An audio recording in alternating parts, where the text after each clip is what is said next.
No vídeo de hoje, vamos falar de classificações de funções.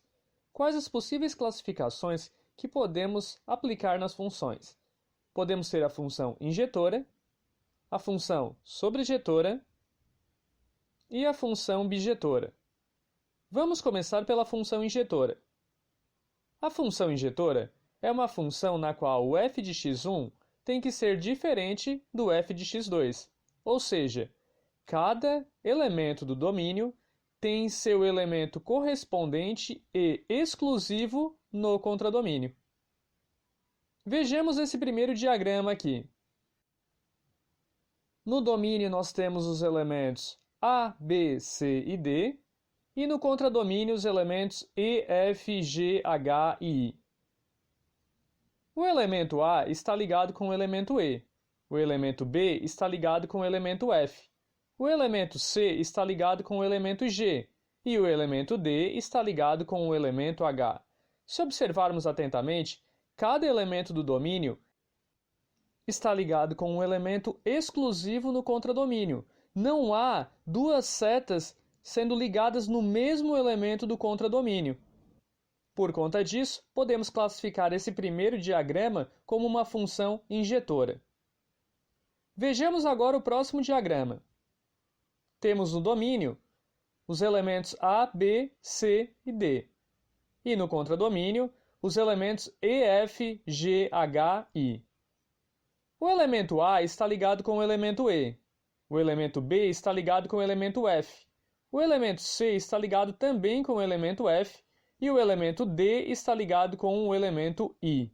Nesse caso, podemos perceber que dois elementos do domínio compartilham o mesmo elemento no contradomínio, ou seja, eles não têm resultados exclusivos. Por conta disso, essa representação em diagramas não é uma função injetora, tendo em vista que cada elemento do domínio não tem o seu correspondente exclusivo no contradomínio. Vejamos agora as funções sobrejetoras. Uma função sobrejetora é aquela na qual o contradomínio é igual à imagem. Então vamos verificar o nosso diagrama aqui. Temos no domínio os elementos A, B, C e D. E no contradomínio os elementos E, F e G. O elemento A está ligado com o elemento E, o elemento B está ligado com o elemento F, o elemento C está ligado com o elemento G e o elemento D também está ligado com o elemento G. Se observarmos, o nosso contradomínio é igual ao conjunto composto por E, F e G, pelos elementos E, F e G. Se observarmos a imagem, será o conjunto formado também pelos elementos E, F e G. Podemos perceber então que o contradomínio é igual à imagem. Se isso acontece, nós temos uma função classificada como sobrejetora. Vejamos o próximo diagrama.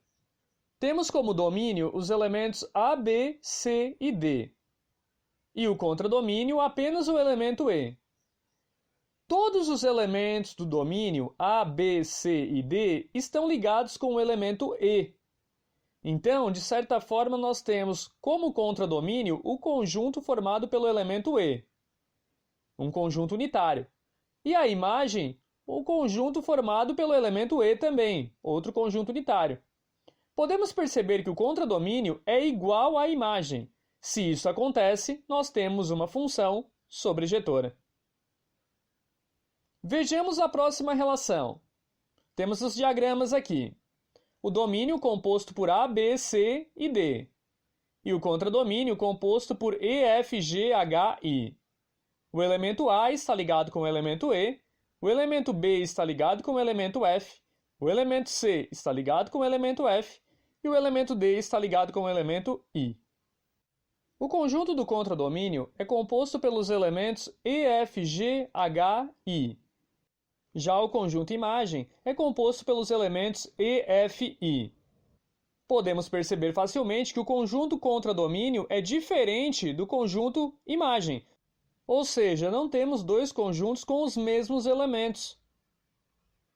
Dessa forma, não podemos classificar essa função como sobrejetora, ou seja, não temos uma função sobrejetora nesse caso. Temos o seguinte até aqui. Uma função injetora é aquela função que cada elemento do domínio tem o seu correspondente exclusivo no contradomínio. E na função sobrejetora, o contradomínio dela tem que ser exatamente igual à imagem.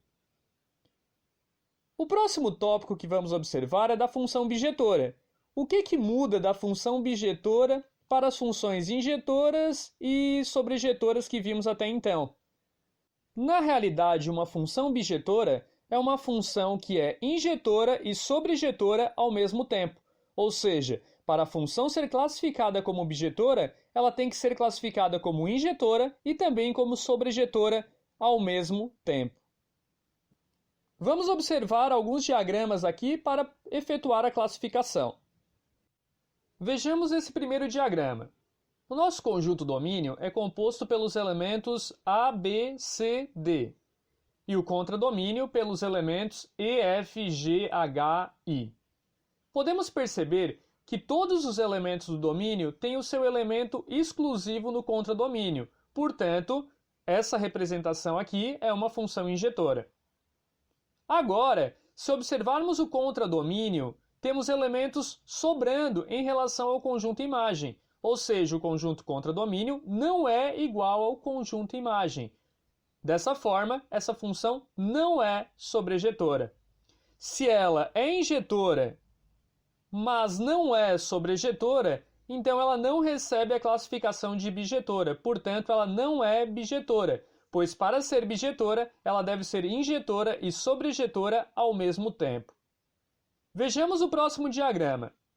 Temos aqui no domínio os elementos A, B, C, D. E no contradomínio os elementos E, F, G. Nesse caso, se observarmos os elementos C e D, eles compartilham o elemento G como resultado.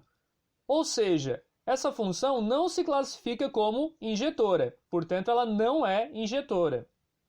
Mas o contradomínio dela é exatamente igual ao conjunto imagem, ou seja, o contradomínio é composto por E, F, G e a imagem também.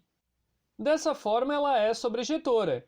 No entanto, como ela não é injetora ao mesmo tempo, ela não pode ser classificada como uma bijetora, porque uma função bijetora tem que ser injetora e sobrejetora ao mesmo tempo. Vamos verificar a próxima relação. Temos aqui um diagrama com o domínio A, B, C, D e o contradomínio E. Nesse caso, não temos uma função injetora, tendo em vista que todos os elementos do domínio compartilham o E, que é o elemento do contradomínio. Então ela não é injetora. Já poderíamos dizer que ela não é bijetora, tendo em vista que já não é injetora no começo. Mas com relação à classificação de sobrejetora, essa relação, esses diagramas, seriam de uma função sobrejetora, tendo em vista que o contradomínio, que é o conjunto composto pelo elemento E, é igual à imagem, que também é um conjunto composto pelo elemento E. No entanto, esses diagramas não podem ser classificados como função bijetora. E por fim, uma última relação em diagramas. Então temos no domínio os elementos A, B, C, D e no contradomínio os elementos E, F, G, H. O elemento A está ligado no elemento E, o elemento B está ligado no elemento F, o elemento C está ligado no elemento G e o elemento D está ligado no elemento H. Cada elemento do domínio possui o seu correspondente exclusivo no contradomínio, logo, a função é injetora. O conjunto contradomínio é composto pelos elementos E, F, G, H, e o conjunto imagem também é composto pelos elementos E, F, G, H.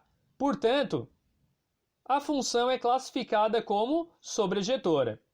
Sendo classificada como injetora e sobrejetora, portanto, ela pode ser classificada como bijetora. Então, uma função bijetora é aquela função que é injetora e sobrejetora ao mesmo tempo.